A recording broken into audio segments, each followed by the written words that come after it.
ஒரு சில படங்கள் அந்த படத்தோடைய டைட்டிலை பார்க்கும்போதே டெஃபினட்டாக இந்த படத்தை நம்ம பார்த்துடணும் அப்படின்ற ஒரு எதிர்பார்ப்பை க்ரியேட் பண்ணியிருக்கோம். அப்படி ஒரு திரைப்படம் தான் திருஷ்யம். பார்ட் 1 வந்து நம்ம தமிழில் ரீமேக் பண்ணி கமல் சார் நடிச்சிருப்பார். அதுக்கப்புறம் பார்ட் 2 அவர் பண்ணலை. இருந்தாலும் நம்ம ஆடியன்ஸ்லாம் ரொம்ப மிகப்பெரிய எதிர்பார்ப்பை வச்சு பார்ட் 2வை மோகன்லால் சார் நடித்ததே பார்த்துருந்தாங்க. இப்போ பார்ட் 3 ரிலீஸ் ஆக போகுதுன்னு அந்த ட்ரெய்லர் வரும்போது ஏகப்பட்ட ஹைப்பு, கண்டிப்பாக இந்த படத்தை பார்த்துணுன்னு. அப்படி தான் நானும் போய் இந்த படத்தை பார்த்தேன். அதுக்கு மிக முக்கியமான ரீசன் படத்தோட ஃபஸ்ட்டு நாளுடைய பாக்ஸ் ஆஃபீஸ் கலெக்ஷனே வந்து 50 கோடி ரூபாய் கிராஸ் பண்ணிடுச்சு அப்படின்றத சொன்னாங்க. ஒரு மலையாள சினிமா எடுத்தோடனே ஒரே நாளில் 50 கோடி கிராஸ் பண்ணுறதுலாம் ஒரு பெரிய விஷயம். அந்த அளவுக்கு இந்த படத்துக்கு மேலே இருக்க எதிர்பார்ப்பு அப்படின்றது கண்டிப்பாக அந்த பாக்ஸ் ஆஃபீஸ் நம்பர்ஸே புரிய வச்சுருக்கோன்றதை நம்புகிறேன். அப்படி இருக்கும் பட்சத்தில் அதே எதிர்பார்ப்பு தான் நானும் ஒன்று போனேன். ஆனால் ஜீத்து ஜோசப் சார் நிறைய க்ரைம் த்ரில்லர் பண்ணியிருக்காரு. மேக்ஸிமம் அவர் பண்ணுற எல்லா க்ரைம் த்ரில்லருமே எனக்கு ரொம்ப பிடிக்கும். இதையும் அப்படி தான் ஹேண்டில் பண்ணியிருப்பேன்ற ஒரு எதிர்பார்ப்பு. பட் எனக்கு கொஞ்சம் டிசப்பாயின்மெண்ட்டாக தான் இருந்தது. அதுக்கு ரீசன் படத்தோட ஃபஸ்ட் ஹாஃபு பெரிய அளவில் எனக்கு ஏதோ வந்து அந்த த்ரில்லிங் ஃபேக்டருக்குள்ளே பயங்கரமாக உட்கார வைக்க முடியலையோ. ஃபஸ்ட் பார்ட்லேயும் சரி, செகண்ட் பார்ட்லேயும் சரி, அதை கொஞ்சமும் மிஸ் பண்ணாமல் நாம் அந்த ஜார்ஜ் குட்டியாக இருந்தால் எப்பேற்பட்ட எக்ஸ்ட்ரீமான முடிவுகள்லாம் எடுப்போம், என்னென்ன மாதிரியான விஷயம்லாம் யோசிப்போம் அப்படின்றத பண்ணிக்கிட்டே இருப்பாங்க. அது ஒரு சீக்வன்ஸில் நடந்துக்கிட்டே இருக்கும். அது நாமளே பண்ணுற மாதிரியான ஒரு உணர்வை நமக்கு தருந்தது. ஆனால் இந்த தேர்ட் பார்ட்டில் என்ன ஒரு முடிவு பண்ணிட்டான்னா, ஜார்ஜ் குட்டி என்ன பண்ண போகிறான்றத ஃபஸ்ட் பார்ட்லேயும் செகண்ட் பார்ட்லேயும் ஒரு சில இடங்களில் மறைச்சி வச்சுப்பாங்க.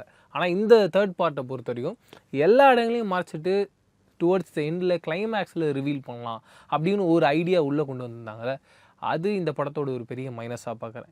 எதுக்காக நான் இதை சொல்கிறேன்னா, ரெகுலராக எல்லா த்ரில்லர் படங்களையும் ஹீரோவை பொறுத்த வரைக்கும் நிறைய விஷயங்கள் பண்ணியிருப்பார். டுவர்ட்ஸ் த கிளைமேக்ஸில் தான் ரிவீல் பண்ணுவாங்க. அது ஒரு ரெகுலரான ஃபார்மேட். ஆனால் திருஷ்யமை பொறுத்த வரைக்கும், ஜார்ஜ் குட்டி கேரக்டரை பொறுத்த வரைக்கும் அந்த கேரக்டர் என்னென்ன பண்ணுது அப்படின்றத 80% அந்த கேரக்டர் பண்ணும் போதே ரிவீல் பண்ணிவிடுவாங்க. மீதி 20% ஹைட் பண்ணி வச்சுருப்பாங்க. அதை கிளைமேக்ஸில் ஜார்ஜ் குட்டி அண்ட் ஃபேமிலி மாட்டிக்கிட்டாங்க அப்படின்னு நினைக்கும் போது அங்கே ஒரு ட்விஸ்ட்டு கொடுப்பாங்க பாருங்கள். அது பேங்கராக ஒன்று ஒர்க் அவுட் ஆகும்.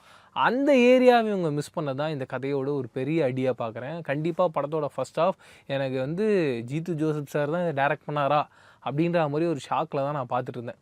பட் கண்டிப்பாக செகண்ட் ஆஃப் மிக முக்கியமாக அந்த ப்ரீ கிளைமேக்ஸ் வந்து கிளைமேக்ஸ் வரைக்கும் கொடுத்த இந்த ட்விஸ்ட்டு டுவோர்ட்ஸ் எண்டில் இந்த இந்த இத்தனை நாளாக ஒரு தேடல் இருந்ததில்ல, அந்த தேடலுக்கான முடிவை இந்த பார்ட்டில் கொடுத்துட்டாங்க.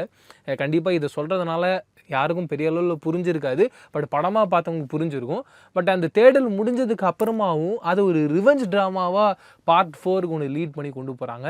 அதுக்கான வேல்யூ இந்த கதையில் இல்லையோ அப்படின்றது ஒன்று தோணுச்சு. அப்படி ஒரு வேல்யூவோடு இந்த கதையை பார்ட் 4 கொண்டு போகும்போது எனக்கு என்ன தோணுச்சுன்னா, இதை ஏதோ ஒரு இடத்துல ஒரு திருஷ்யம் அப்படின்னாலே ஒரு பெரிய வேல்யூ ஒன்று இருக்குல்ல, அந்த வேல்யூனால தான் படத்தோட first day box office collection இந்த அளவுக்கு பெரிய அளவில் வந்திருக்கு. அந்த வேல்யூவை ஏதோ ஒரு இடத்துல கம்மி பண்ணிட போகிறாங்கன்னு ஒரு பயத்தை எனக்கு க்ரியேட் பண்ணியிருந்தது. அண்டு ரிவெஞ்ச் ட்ராமா அப்படின்றபொழுது அது ஒரு ரெகுலரான ஒரு ஃபார்மெட் ஆகிடும். அதுக்குள்ளே என்ன தான் த்ரில்லரை பேக் பண்ணாலும் ஏதோ ஒரு இடத்துல அவங்க கோவப்படுறாங்க, அதுக்காக ரிவெஞ்ச் எடுக்கிறாங்கன்னும் போது நியாயமாக இருந்தால் கூட ஆடியன்ஸ் வந்து என்கேஜ் பண்ணி உட்கார வைக்க முடியும். பட் அதை தாண்டி வந்து இது ஆரம்பிக்கும் போது இது ஒரு அநியாயமாக இருக்கே அப்படின்ற ஒரு தாட்டு தான் எனக்கு படம் முடியும் போது இருந்தது. பட் ஓவராலாக திருஷ்யம் 3 எனக்கு எப்படி இருந்ததுன்னு பார்த்தீங்கன்னா, ஓகே இன்னும் கொஞ்சம் பெட்டராக பண்ணியிருக்கலாமோ அப்படின்ற ஒரு ஐடியாவில் தான் நான் இந்த படம் பார்த்துட்டு வெளியில் வந்தேன். இது தாண்டி நீங்கள் திருஷ்யம் 3 படம் பார்த்துருந்தீங்க, உங்களுக்கு இந்த திரைப்படத்தில் கண்டிப்பாக மோகன்லால் சார், மீனா மேம் படத்தில் நடிச்சிருந்த எல்லாருடைய ஆக்டிங்கும் பிடிச்சிருக்குன்றல டவுட் இல்லை. எடிட்டிங்காகவும் சரி, சினிமோட்டோகிராஃபியாகவும் சரி, அனிலோட மியூசிக்காகவும் சரி, எல்லாம் சூப்பராக இருந்தது. இருந்தாலும் உங்களுக்கு என்ன ப்ளஸ்ஸாக இருந்தது, உங்களுக்கு என்ன மைனஸாக இருந்ததுன்றதை கமெண்ட் செக்ஷனில் ஷேர் பண்ணிக்கோங்க. வேறு ஒரு ரிவ்யூவில் சந்திக்கிறேன். அது வரைக்கும் டாடா பை பை சொல்லிங்க. நான் பிரவீன் KS. Bye.